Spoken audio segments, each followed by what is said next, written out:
Hey everybody, today's Real Vision program is sponsored by Ngrave, maker of the coldest hardware wallet Zero and stainless steel backup graphene. Ngrave brings you the highest security in a touchscreen experience to safely manage all of your crypto offline. Enjoy a 10% Real Vision discount in ngrave.io shop with the code RealVision. Enjoy the program. Join me, Raoul, as I go on a journey of discovery through the macro, crypto, and exponential age landscapes. In The Journeyman, I talk to the smartest people in the world so we can all become smarter together. Hi everyone, good morning, good afternoon. Hey there, Raoul. Hey Maggie, how are you? I'm doing even better now that I just read Rich. Rich, first one in the chat saying, GM, you effing champions. Happy Friday. God, I love that. I love that. We have the That's best. true Real Vision. That's true Real community. Vision. Thank you, Rich. I really needed that. But yeah, we are happy it's Friday. And we're excited about this conversation. So this is the last in what has been a month-long education series. I mean, we're always about education here, but we really wanted to kick off the new year by setting the table across all the major themes we hit on every day: macro investing, the world of crypto, the changes coming from the exponential age. But we also wanted to add a little bit more of the personal side of finance into this mix as well, which was really based on a lot of the feedback and comments we were hearing from all of you, from so many of our members. So I want to play a little clip, Raoul, of the conversations we've been having this week, and then you and I will jump in after that. Let's have a listen. You know, we all experience failure in our lives, disappointment. We all experience those periods where it's hard to get motivated to get out of bed, or we read about Texas and Iran and Ukraine and what's going on in the world is kind of depressing. And so sometimes I don't like the phrase personal finance because it's all just personal. Like, Yes. How can we make our lives better? Finance goes along with that. Relationships go along with that. Creativity goes along with that. Health goes along with that. Just how do we improve our lives? So to this morning, I put my best step forward instead of not my best step forward. And then, so I started writing about that in terms of not like, this is what you should do, this is what you shouldn't do, but this is what's happened to me, or this is what's happening to me. Like I've gone broke after being rich, and then I made it back, and then this, then that.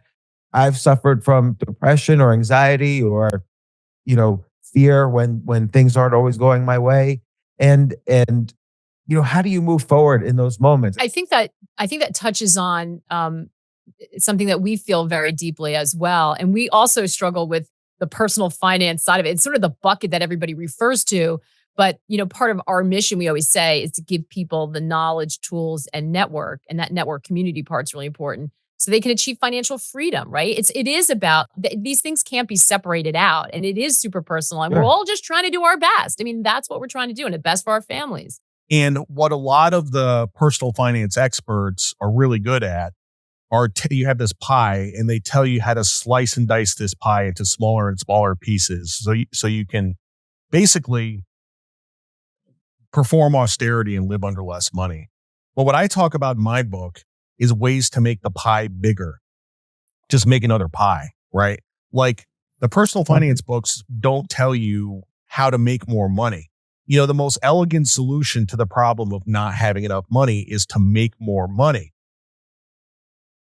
Both of those full conversations were just so empowering, which is what I loved about them. If you haven't had a chance to watch them in full, take the time this weekend to have a listen. You're really going to be glad you did. So Raoul, you're really the driving force behind expanding into this area. It's been something that you've been thinking about and talking about. Why is it so important for us to kind of touch on this more personal side?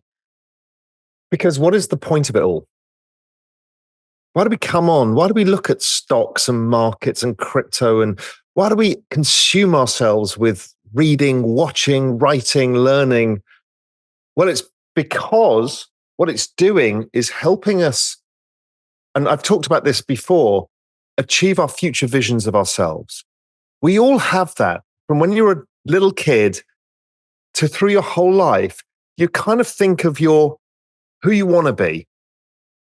And a lot of happiness is driven by the difference between those goals and ambitions and where you actually are. And personal finance is where that all comes together. It's how do you actually manifest that? How do you make it happen? And it actually is a route to happiness. And then people get confused because they think it's all about money. And it's like, I don't think it's about money at all. I think money is part of the things that enables what the journey is all about, which is about lifestyle and happiness. Yeah. It's the why we do it, right? It's why and where we're trying to get. It's the means to the ends. It's not That's right. the goal itself. So and I think that's we see that through the comments, but I think it really shows up in the stress, right? And that's what I worries me. And I think what we try to help with all the time is people, it's increasingly a source of sort of stress and strain and fear for people. I think we want to try to flip that on its head. Yeah, So I mean, look, to be honest, it was easier for me. Not that it was easy. And we'll go back a bit of my story, but it was easier because when I was young, it was easier to afford a house mhm. and assets. And now it's not. So what you're seeing, why it's stressful, is that gap between where you want to be. And this is not people saying, I want to be a billionaire. It's just like, I want to have a nice house. I want to get married, have kids, whatever that vision of yourself is. And you're like, how the hell do I get here when my paycheck is all gone just on spending stuff? If I look at my investments, they're just not adding up to be able to buy a house, or wherever you are in your financial journey. That is the problem with retirees. It's like, I don't know how long I'm going to live for. And therefore, do I have enough money? Right. It's a really simple equation that goes in people's heads. I know there was some nonsense by the BIS or somebody talking about how aging populations are inflationary. I'm like, have you never met an old person? The moment they retire, they start hoarding their money because they don't know how long they live for. Yeah. The biggest fear of all, if you think of all of this manifesting for your future destiny, the absolute worst outcome is to be penniless at 85 years old. Right? So the risk aversion is so dramatic at that point that people don't spend money. So there's a lot of stress points that come. And we can talk about some of those through my journey and my perspectives that will help people understand. And then I can also talk about different perspectives for different types of people. Yeah, I love that. And the one thing I'm going to say is the thing that's been so fantastic this week, and for me inspiring and I think helpful, is that this does not have to be a conversation about misery. There is, with everyone we've talked to so far, and I think it's probably just a testament to is in our community, there's an abundance mindset. You can tackle this with an abundance mindset and move forward. And I think that is going to be very helpful because people are just paralyzed by the fact that it is getting harder. And so I love that. And so I think that we can really lean to that. So let's talk about your experience a little bit. And I like that we've heard and even some of our colleagues have asked us like, okay, it's different when you're 20. Like we have members all over the place. These stresses are different parts of life. Let's start out at the beginning. How do people get started? Like, where should they begin if they are trying to think about building wealth, gaining financial independence? I'll use what I did, and then we'll talk a little bit about that first part of your life. So for me, I didn't go to Harvard or Oxford or Cambridge or whatever. I got into one university. The only offer I got rejected by everybody else. I was almost thrown out 2 years running for enjoying myself too much. Final year, I got my shit together, moved in with my girlfriend and managed to get a decent degree. But it was from a crappy university and I graduated smack bang in the 1990 recession. And so there were no jobs. I'm like, oh, this is awful. And, any millennial now knows that because basically it's happened to all of them. But that's what happened to me. And I've still got at home 100 and something rejection letters from everybody I wrote to. Because that's what we did back then. Just wrote to people. That's right. No technology. No. And so my start wasn't perfect. You don't need perfect. What you need to do is figure out what you're good at. What is your skill set that you can bring to the world? Mm. Mine was my ability to communicate. I had a certain confidence because I'd grown up around adults. My parents were really good that, they would have these drinks parties, whatever, and I would be there with my sister serving snacks and pouring drinks and, at 8 years old or whatever. And then even into my teens and later, my parents always involved us. And so you got used to speaking to people. And Dad was later in his career a headhunter, exec recruiter. So we used to have these quite fancy people around at parties, and I just knew them as people. And so I learned that thing. The other thing I learned was what else was unique about me was my background, my ability, having mixed parentage and both first generation and having traveled a lot and seen the world. So that made me broadly able to connect with people. Then there was a couple of things that were really key. Is my father always said the best skill you can have in the entire planet is the ability to sell, because you always have an income. Right? That struck with me. That was the advice he gave a lot of my friends who didn't go to university. He said, people like you become a salesman. They all did really well. I mean, really well. And that was phenomenal. The other piece of advice I got, which I'll interpret for you, is a friend of Dad's. It was a Dad's 50th or something at the time. And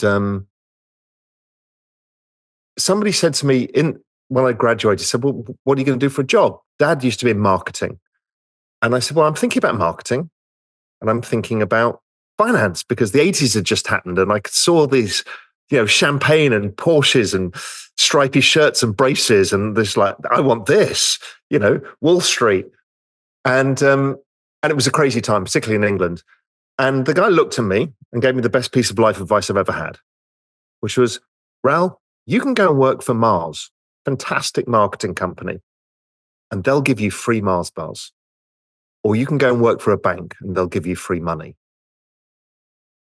And the point being is you get to make the decision that if money is a driver, that you think you want to accumulate a certain amount of money, you need to make the right decisions.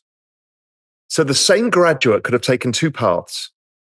And if I look back 4 years later, back then I was probably earning $250,000 a year 4 years later as a 25-year-old. Had I stayed at Procter & Gamble or somewhere, I'd have been earning $40,000 a year. That one simple decision, same job, basically selling or marketing. One was marketing equity derivatives, the other wasn't.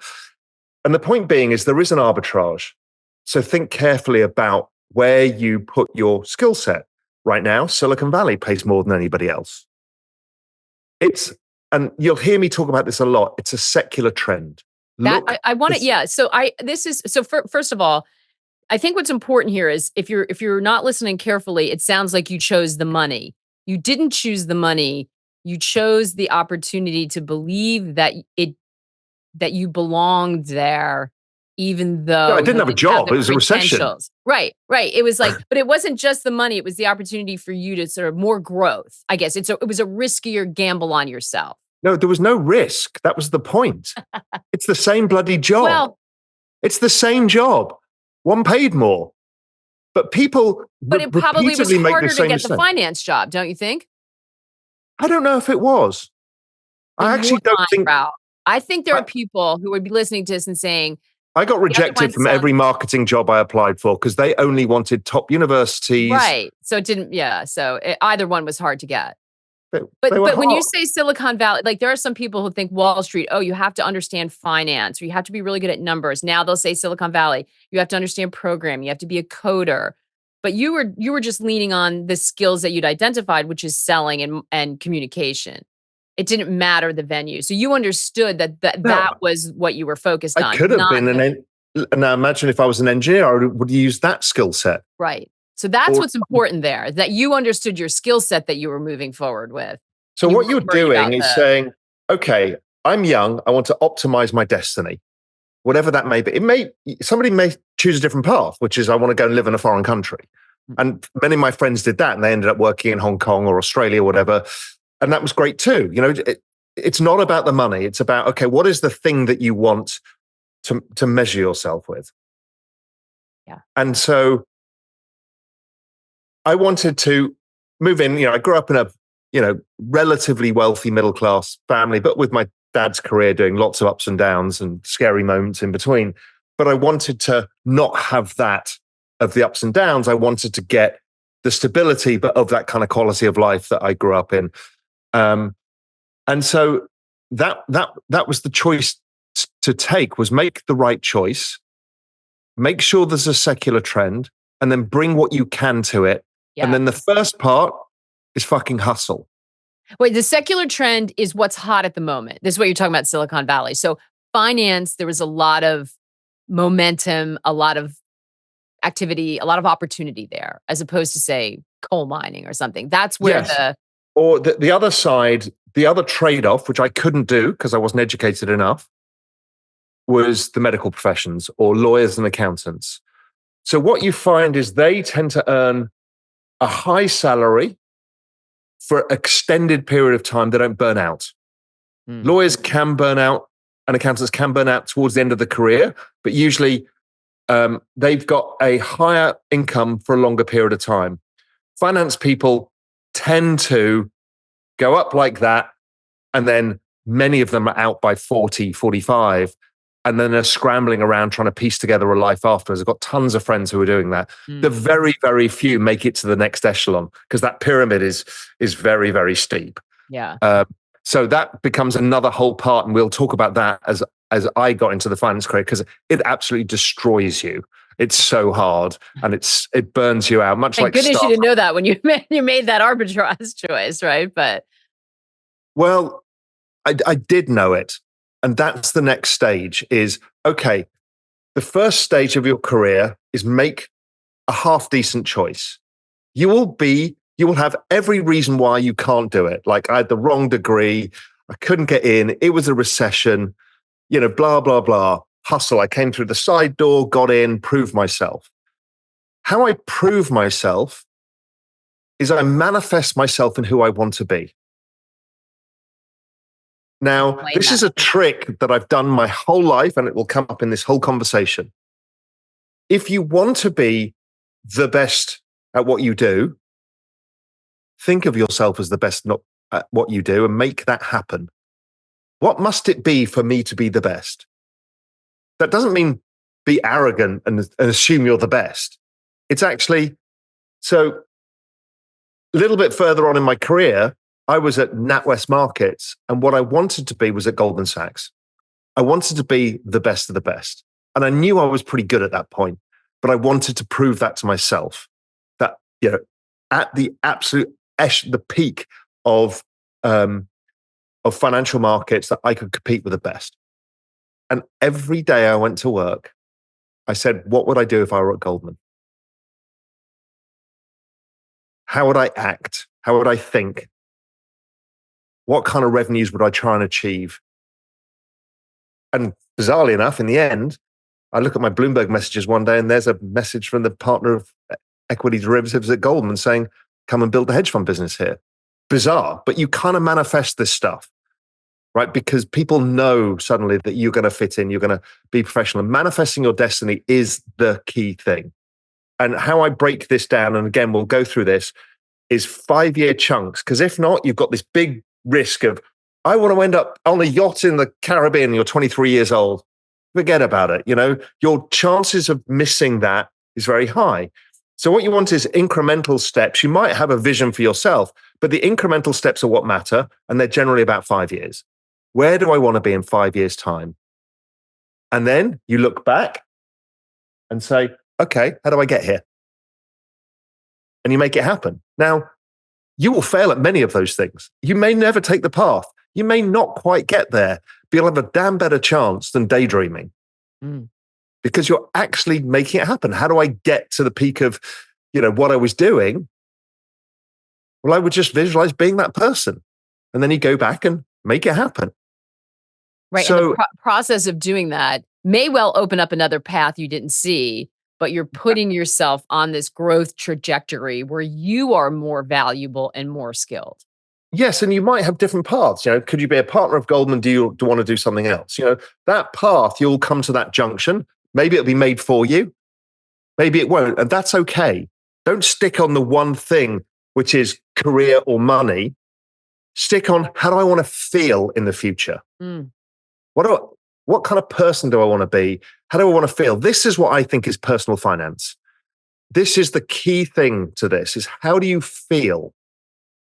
And people get trapped in thinking it's about money. And that's the next part of the story for me.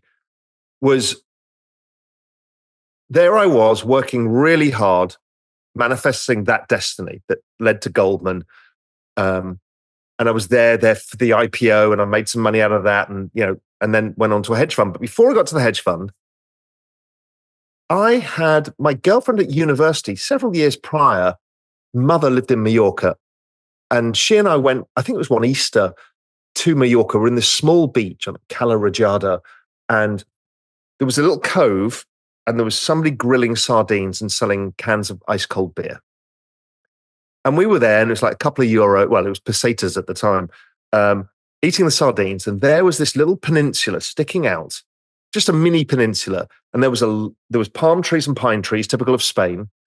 And there was a long trestle table with 30 people sitting there. And it was grandparents, parents, kids, friends, cousins, dogs, babies, everything. They're drinking wine, eating paella, having a Spanish Sunday lunch. And I looked at that and said, that's what I want out of life. Look at that quality of life.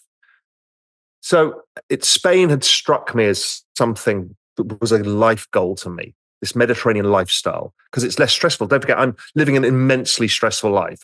I'm thinking about this every morning at 5 o'clock on the tube going to work. It was so stressful. I'd have a rash on my face. I couldn't speak to friends on a Friday night because I was just so overwhelmed, particularly during the Asian financial crisis, when Roger Hurst, eventually I managed to hire Roger to come and work with me, because it was an amazing part of my career, but oh my God, it was stressful. And so I would fixate on this, right? The thing that gets you out of the stress is, where am I going? Why am I doing this? So that manifests itself in having dinner with Dad in London back in 1999. And Dad's like, what are your plans and stuff? I said, one day I'd love to buy a house in Spain. And he said to me, well, I've got friends selling a house. So I'm like, okay, thought nothing of it. So anyway, this is in the days of faxes. He sends through this photo. He's at a dinner party. He sends through a photo of this 6-bedroom house on a hillside in Spain. I'm like, great, Dad. I can't afford this. And he's like, I don't know. I'll find out how much it is. Came back and said £150,000. So I went on a flight the following weekend and bought it. Now, at this point, I had been lucky that many people aren't. I'd bought an apartment, a nice apartment in London, decent area. So it was going up in value. It was probably 3.5 times my income, 3 times my income. My income was going up. So it was never that stressful because I'd made the right career choice in a place that does that. Property was cheaper. Okay, so that's the London thing. That doesn't exist anymore. So that's much harder for people. But the Spain thing exists, which is I paid for that in cash. It was very inexpensive. And when I bought it, I did not expect what happened, which was like, I've just won the game. Here I am, 32 years old, and I've won. Because nobody can take this away from me. Mm. The sun shines 320 days a year. I'm overlooking orange groves and almond groves. It's not the best house. It's a bit crappy, but it's big. And it needs a bit of work and whatever. It's not in the best town. It's not in the best area, but it's mine. And I can lose my job and I can go and work in a bar in Spain. And I can pay the bill. Right? That was entirely winning my life. 32. Anybody can do that now. That one thing. So. Some people are going to think that they're going to find it hard to see that possibility in their life. Yeah, but you've got to think where. Don't forget, I moved countries to do that. My dad moved countries from India to England for opportunity. Mm. My mum moved countries from Holland to England for opportunity. So opportunity is not necessarily where you think it is. But my guess is, let's say you're a bit of a hopeless romantic and you like surfing. You can probably buy a 4-bedroom house right near the beach in Nicaragua for 100 grand. It's a 3-hour flight from the US. It's cheap to get to, cheap cost of living. Worst comes to the worst. You can work on the internet these days and you're done. Right? You can live off 50 grand a year. That's so empowering. And it's not empowering because you stopped the game. It's because now you can accelerate the game. This is super important. And what you're describing, I think, will be for people some sense of freedom, sense of, or at least being on level playing field with the game, right? Like, so now you feel like you've got a foundation that no one can take away from you. When you look at envy with people, wealthier people, is it because they've got the big house? Or is it because they've got the security of having it? Really, if you go to the emotional level, it's not about the money. It's about they're okay. And I'm not. But you can make yourself okay by making some of these choices. So the right career choice, right? Knowing that we're all suboptimal, none of us have that perfect CV. We're never going to get what we want. We're going to have to hustle for it, and we're going to have to manifest our destiny and really try hard. And then with any break that we can, we do something like this. Maybe you were lucky and you invested in crypto in your 20s and 30s and you're sitting on 200 grand. Well, you can continue to invest that. That's fine too. Or you can just say, I'm going to bank that into the lifestyle bank. The lifestyle bank is the winning the game bank. And you go and buy yourself your place in Nicaragua and you're done. So now you can really move forwards. So then when you do that, it changes another mindset. It's now about, okay, I've got that. This may not be actually where I want to live in the end, but I can do it. You start thinking, okay, let's maximize my income for now. And let's think about what the next step is. Is it, I want to have assets and make money? I didn't do that. I didn't invest. I didn't need to. I'm like, my whole fucking career is finance. Why do I need extra risk around finance? What I want was income. But when you're in finance, your income is pretty unstable because, you get to a point in your career, it's like the turkey chart. Turkey chart, they live every day, and then they go, right? Finance people get killed, and then you end up working for a French bank and then a Japanese bank, and then you're out the door. No offense to the French and Japanese bankers out there. But that's just how it goes, right? So you have to be prepared for the fact that you will be shot at one point in your career, and it's going to happen unless you really live in hallowed ground. So you start thinking, okay, what do I do at this point? Do I continue to pursue the game, which is the career game, income, bonuses? Do you play the investment game, which many of my friends did at that point? So they were piling money into an investment, but would live in less nice lifestyles because they forwent lifestyle for future investment. Those paths worked both well. The people who didn't work well are people who just spent all their money and got a massive mortgage and played the rich investment banker. That was the game that doesn't work. The game that does work is you either forego your lifestyle and invest more for future lifestyle, or you say lifestyle is the goal. I'm going to have a high quality lifestyle now. That's what I did. So yeah, I had a nice flat in London, but nothing outrageous. But what I did do was change my home in Spain for a much bigger place on 8 acres and blah, blah, blah, because I was lucky, but I had a mortgage on it. But I bought that. And because again, every day I'd be thinking, I need to get out this finance thing. I can either try and become a partner at Goldman and do that whole thing, but it's going to destroy me. Or I could just change the game. And changing the game was like, I could just fuck off to Spain and do something else. I'd become a hedge fund manager at that point, blah, blah, blah. But I still had the same idea, which is like, I want to opt out before I get shot. Get out of the high. because then you're in control, right? One of the worst things about personal finance is you not being in control. Everything's okay, everything's okay, everything's okay. You're not okay. Don't let that happen. So I bought this other house in Spain, and that's when I made the choice of becoming an entrepreneur. And it became all about income to me, because now I had this beautiful house. I sold everything in London, sold everything else, had no debt, had a house in Spain, had no job.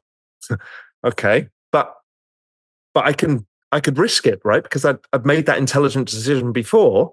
I had some savings, but not enough to retire on, really, which is why in my bio it always says semi-retired. So I started writing. I took a risk. Now, that may have failed and I could have done something else, but that one eventually worked. After a few years, it worked. And it showed me the value of income. Of all things, I think income is the most important, because you don't know what the value of those assets are over time. Mm-hmm. But you produce income. You're an income generating machine. Jared talked about this. Yes. It's about you make your pie bigger by figuring out how to make your income grow. It's the same thing I talked about in the beginning. Same along Jared's idea is you make the choice of where you get paid.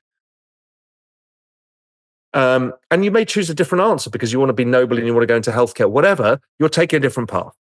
And if that's the case, if you're in healthcare and you're getting a high income your whole life and you can retire at 65 because you don't get shot in your 40s like you do in finance, then fine, you should be an investor. You should be piling money into assets. But if you're in finance, different ways of doing things. So anyway, so I got out and I started an obsession with income. And the income would then buy me lifestyle. And I was living in Spain, it wasn't expensive. So I had disposable income and then I would have savings. And I thought, again, I don't need to invest because I'm living in a beautiful house in Spain in 8 acres. The sun shines every day. I've got enough money to do what I want. So I don't need to be the richest man in the world. Why do I need to do that? Why do I need to take that risk and have that stress? I didn't need to. And people get confused. They think they have to. They don't. Well, it's rich. It's how you define rich. It's you were rich in terms of your happiness, your personal satisfaction, your health, because of your lifestyle. I grew my fruit and vegetables, everything. We ate everything from the garden. We had almonds and oranges and literally everything. I mean, that was an embarrassment of riches. But I wasn't the richest man in the world by a long way. You know, a lot of my friends in the finance career would be earning, millions of dollars every year extra. I didn't. Yeah, my business took off, Global Macro Investor, but that wasn't the trade. That so happened to bring in more income than I thought. I thought it was just going to cover my costs, but it ended up becoming very successful. So then that led me to the next part, which was, okay, I've now been quite successful in all of this.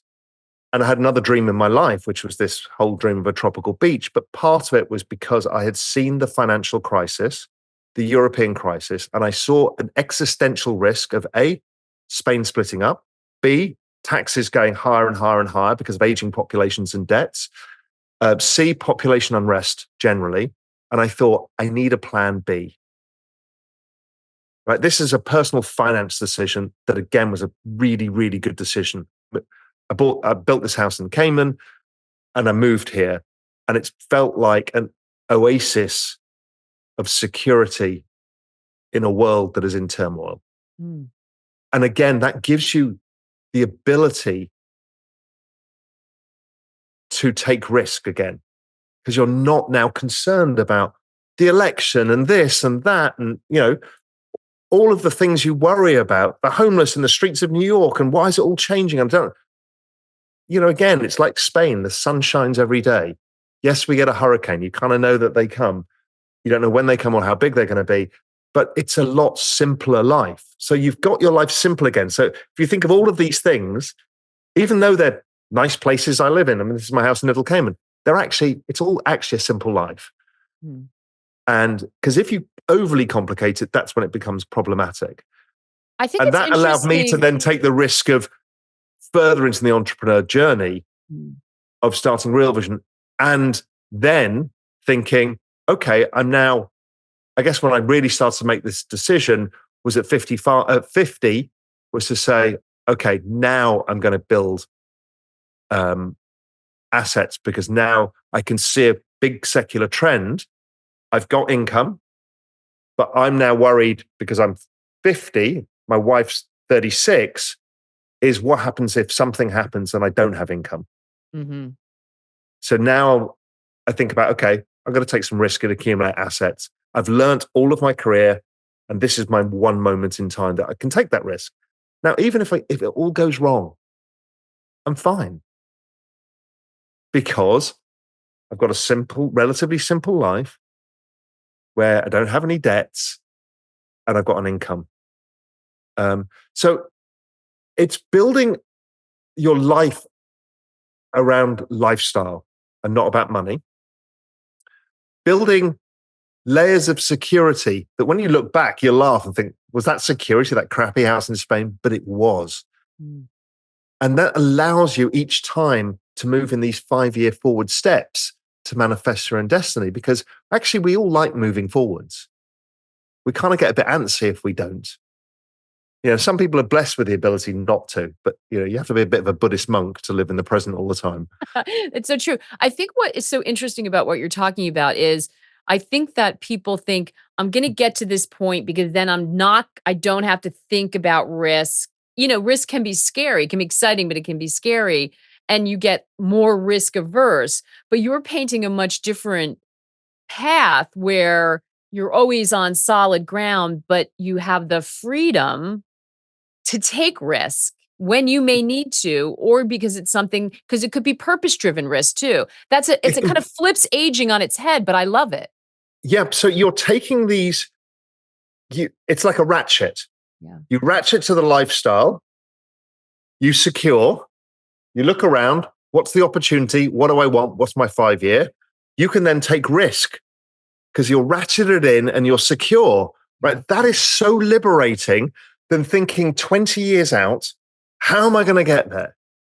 Or always, adding to your house and this and this and this without pausing. I'm here, regroup, figure out, is that possible? Is there another summit in me? Do I want to go on another summit? Maybe I don't. Maybe the game's done for me. And as you say, maybe I want to go and work on malarial projects in India or something. That's still a risk, but you can choose to take these risks. But by breaking it down to bite-sized points, you can actually take more risk than you think in an intelligent way. It's like taking profits in your portfolio as you go, as opposed to running the whole thing as one trade. I think that's like, I think this is where it's so big you can't begin to move forward, because especially if you're a young person, I have college loans, I've got a wife, I've got family, I've got children I'm responsible for. How will I ever get them through college? How will I ever afford a house? How will I ever fund myself into retirement? It just seems so big that people are just in a fetal position in the corner and are paralyzed. Paralysis by analysis. I just heard someone say recently, and it's true. My route is not the only route, but it is a route, and it worked for me. I would say now the routes are different, because I think that first rung of having a house to live in London and a flat to live in London is now actually quite difficult to do. Mm-hmm. Okay, but now people can move outside of a city, so it becomes a little bit doable again.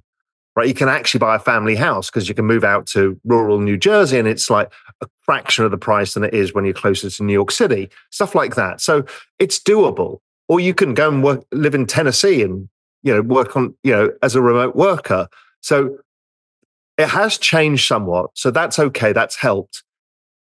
But if you can't, that other option, the second option, which is not the obvious option, which doesn't matter if you're still renting your place. If you own your beach shack in Nicaragua. Yeah. Because you're going to have a big smile on your face all day and all night because that's what you've got. And you've done that. So other people may say now, okay, given the outsized opportunity, like finance was my outsized opportunity back then because it was a mega career, overpaying, right? There are some outsized opportunities. Technology, we talked about working in technology. The other is investing in technology or crypto. So if you do have excess income and you're younger, well, fuck it, go and take all the risk. Because if it goes wrong, what happens? Well, you lose your savings, but you still got income and you've got another 30, 40 years of income ahead of you. Don't worry about it. Just take the risk, because that can get you up the ladder, much like having the secular trend of finance behind me. Now, finance now, a lot of people who are on who watch Real Vision think that they want a job in finance. It's a shrinking industry. Mm-hmm. It's the worst job in the world to get now. So even if you do get a job and you get paid, and people get paid a lot less than they used to, unless you're super senior. But getting there is much harder because the workforces are shrinking and your rate of survival is so low. So you're a turkey 3 times a year, not once a year. in every sense of the word. So there's so much sort of threads that are pulling through the conversation with Jared and with James. And this is, and when you keep saying lifestyle, it's not, I think it's so interesting to think of it because people see you and they see you sitting in your house in Cayman and, sometimes we drink cava or champagne, but you're talking about security, really. You're talking about freedom and security as opposed to the trappings of a sort of fancy lifestyle. This house is not about, it's a nice house. It's because it's mine. Right. I walk out the door, I don't see anybody. But when I do, they wave and say hello. You don't have money on this island because it's such a small group of 150 people. You have a tab and you settle at the end of. How nice is that, right? There's no dry cleaner. The bank's only open 2 days a week. You can't run errands. There's one store. So what do you. So it's not for everybody. No, and I don't live here most of the time. I live in Grand Cayman, which is different. But it's things like that. It's incredible when you shrink life down, how simple it can be. The pleasure here is not throwing wild parties and driving a Porsche around the island. No, you can't. The pleasure is walking on that beach when there's not a soul there and seeing a stingray swim past and watching the frigates and the boobies fishing, and that's magic. Yeah. Nature is one of those great things that everyone should aspire to. The other thing that I've mentioned before, and I think it's a really key thing for people to understand, is there is a Venn diagram of life and success, which is two things that don't actually overlap. So it's not much of a Venn diagram. It's 2 circles. One is your comfort zone, and the other is where the magic happens. Mm. Really, most of life should be lived outside of your comfort zone, particularly if you've got this foundation layer that we talked about.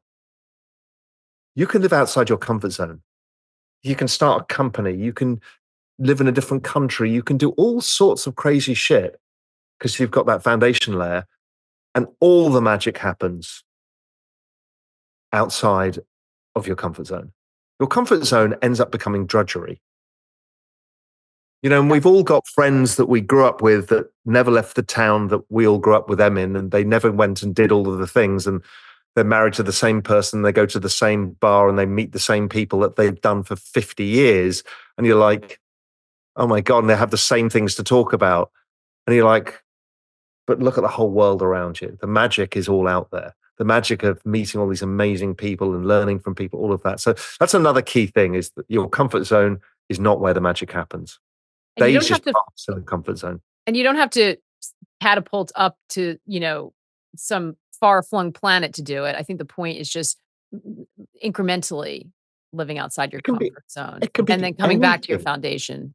It can be anything. It could be starting an exercise regime. It could be learning a language. It can be traveling to countries you wouldn't ordinarily travel to. It can be anything.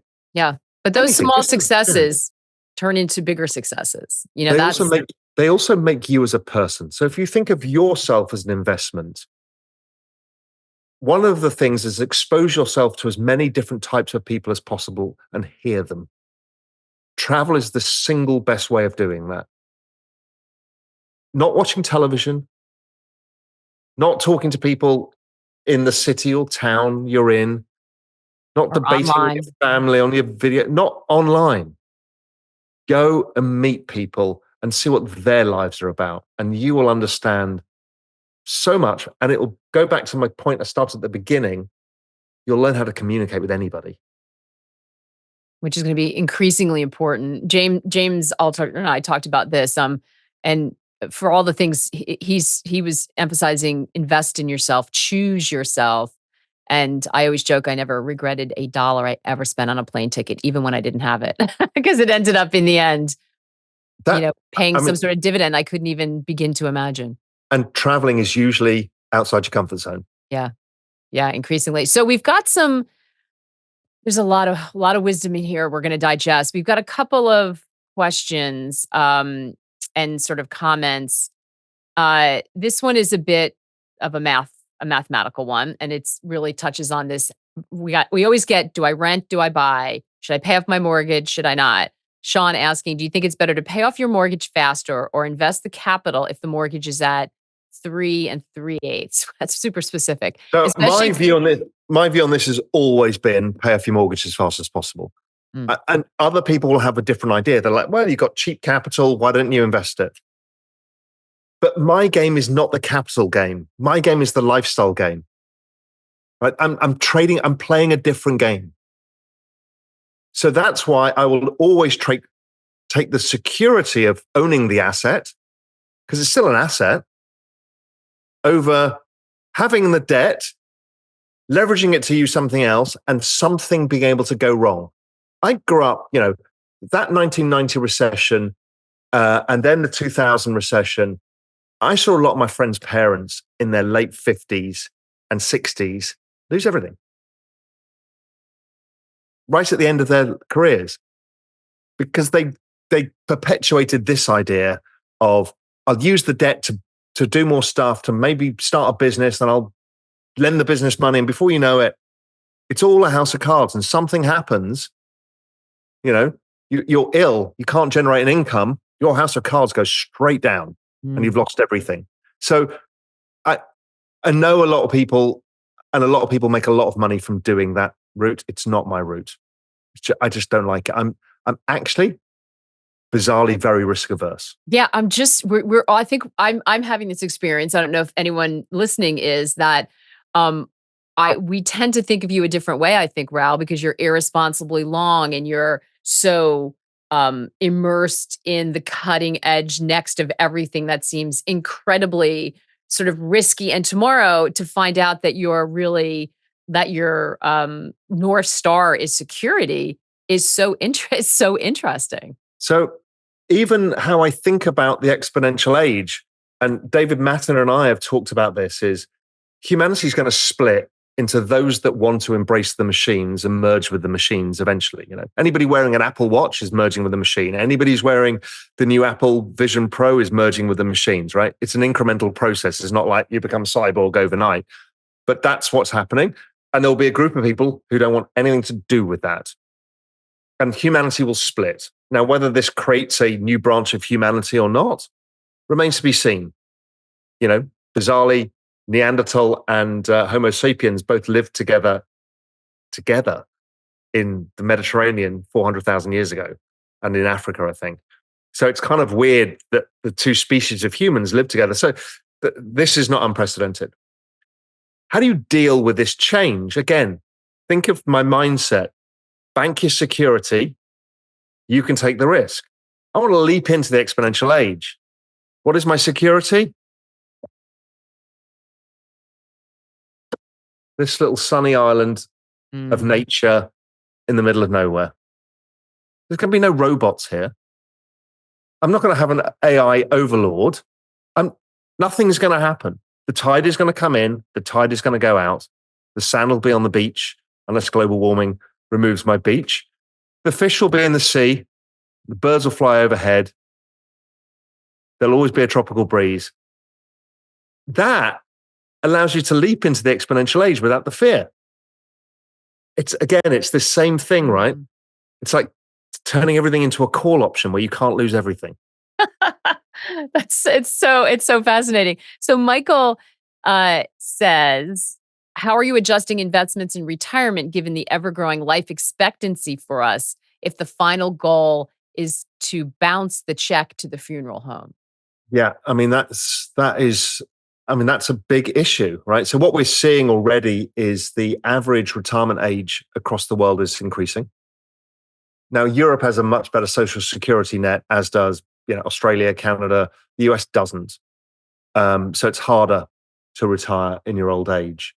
And so we've seen US investors take more risk. So they tend to be equity investors, and everybody else is a fixed income investor. So there's a structural difference because of the lack of healthcare system, and Americans just more risk takers by nature. And then people are trying to get their income as late as possible because it's that income thing. It's like the issue is if you just rely on income, the older you get, you're going to become the turkey where suddenly you can't generate income because you could become ill or you need to look after your partner or your parents or whatever, and suddenly income becomes not sustainable. But that's a problem. So there is this balance of all of that.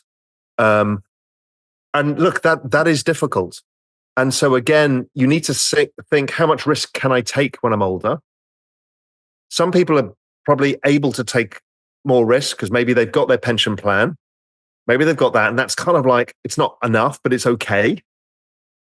But then they've got a bit of savings. Well, maybe you want to take risk with that because then again, you've got security plus upside. That kind of equation is, for me, again, it's the same idea. If not, you just have to trade down lifestyle as fast as you can. But that's okay too. My parents traded down lifestyle. Most people do as they get older because they don't have kids in the house anymore. They don't need a fancy car. My dad went from like 7 Series BMW every 3 years to 2 cars in 27 years.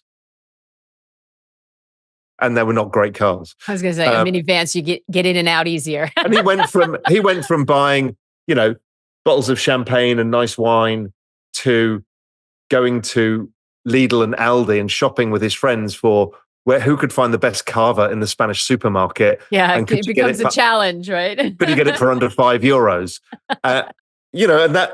And they go for the Manuel del Dia, which is the daily fixed price menu. And they would all find where's the best one for €20.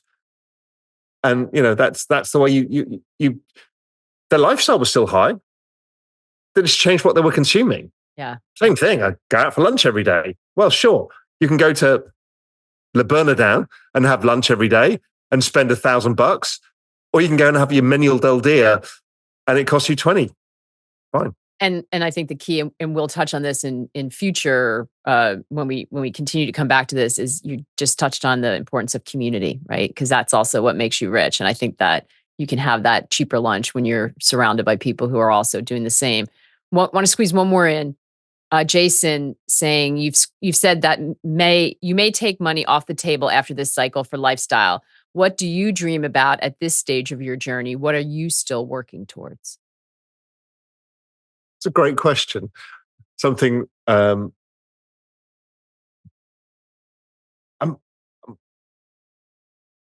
it's now not really about basic needs. It's like nice to haves. Really, part of it is, okay, I want to make sure that it's not reliant on Raoul Pal income generation. Right? Because we explained, I've got a younger wife and it's unsustainable. I can't work this hard for my entire life and do that into my 70s. It becomes just hard. So I need to think about that.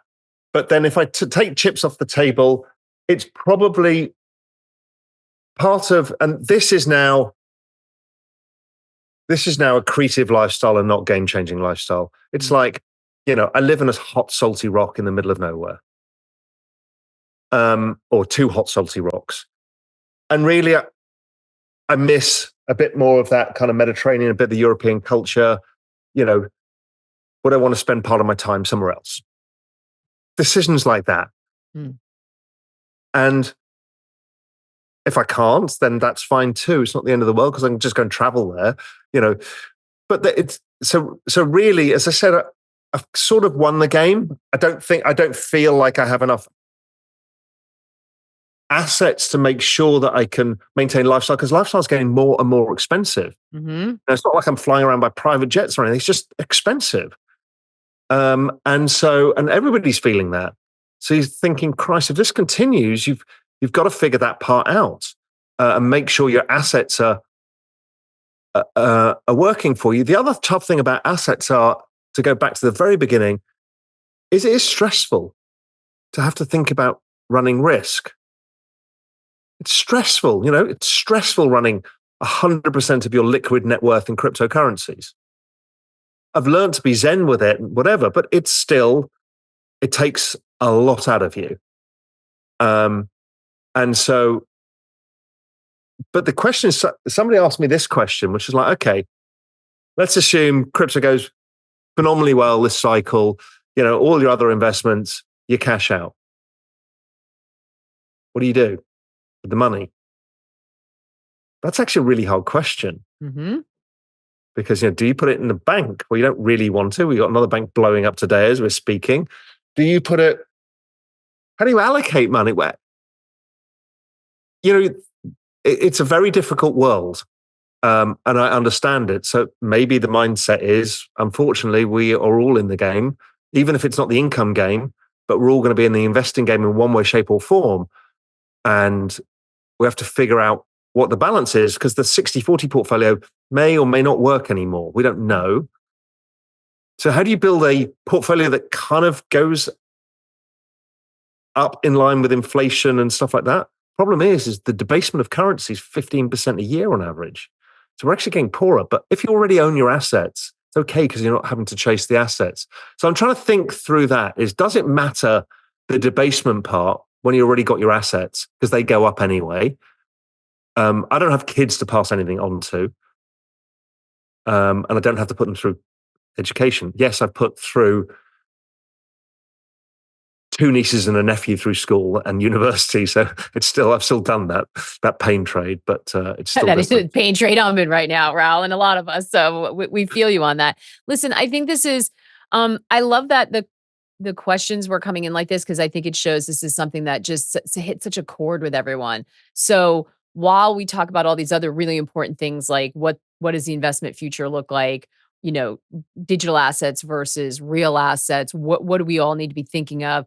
I love that we're going to spend some more time layering on this, which is, how do we need to think about this from a relationship with money point of view, Yeah, and a it's all well personal and good. side. It's all well and good me waving my hands at this macro level and saying this is how it worked for me. But there is an element of practical advice that people need that's not from some bloke with a grey beard living in the Cayman Islands. It's actually the real practical elements of some of this decision making. Because if I think about the average Real Vision member, they're about 35, 36 years old. They've just had kids, generally in the last 3 years. They're thinking, and they've probably bought a house or thinking about a house.